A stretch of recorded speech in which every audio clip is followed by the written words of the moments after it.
Alex Pereira versus Jiri Prochazka #2. Who's going to win this fight? Well, before we talk about who's going to win this fight, let's take a look at their latest performances in which Alex Pereira fought Jiri Prochazka, in which Alex Pereira landed some great leg kicks in round 1. Alex Pereira then dropped and put a lot of punishment on Jiri Prochazka, in which the wrestling enough and stopped the fight in round 2. It's a big right hand.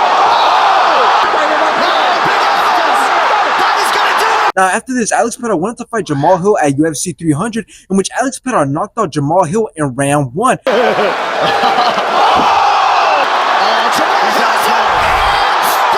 Now, let's take a look at Jiri Prochazka's latest performances, in which he fought Alex Pereira, and we just reviewed this fight. Alex Pereira TKO'd Jiri Prochazka in round 2. Now, after this, Jiri Prochazka wanted to fight Alexander Rakic at UFC 300, in which Alexander Rakic landed some great shots and kicks until Jiri Prochazka stunned Alexander Rakic in round 1.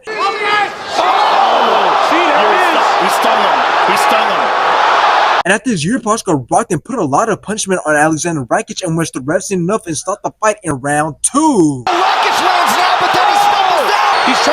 He's trying to get up, but That'll do it. Now, here's the thing about this fight. I can see why most people will favor Alex Pereira in this fight, and that is simply because Alex Pereira is arguably the best kickboxer in the UFC, and he has proven this multiple times in his fights. And even in his fight with Jiri Prochazka, he was attacking the legs of Jiri Prochazka early on, and he ended up getting the knockout, proving that he has crazy power and proving that when it comes to being technical and dangerous, he's the guy who could do it all. And I can see why most people are doubting Jiri Prochazka going into this fight, and that is simply because of his fighting style, because his fighting style has a lot of holes in it, like the obvious fact that he keeps his hands way too low, which causes him to take a lot of damage. And we've seen this happen a lot in his fight with Alexander Rakic. So now, how is this rematch going to play out? Is Alex Pereira going to once again finish Jiri Prochazka, but this time make sure that it's not an early stoppage, or is Jiri Prochazka going to have the motivation and the willpower to come at Alex Pereira with some heavy pressure and look to get the knockout? Well, I truly believe that this fight is not going the distance. Somebody is going to get knocked out, and I have a feeling that Jiri Prochazka is going to be the victim of a knockout, and that is simply because of his fighting style. I believe that he's at risk of getting countered, and since Alex Pereira is good when it comes to countering and is very good when it comes to mixing up multiple punch combinations, I could see Alex Pereira finding an opening and ending Jiri Prochazka once again.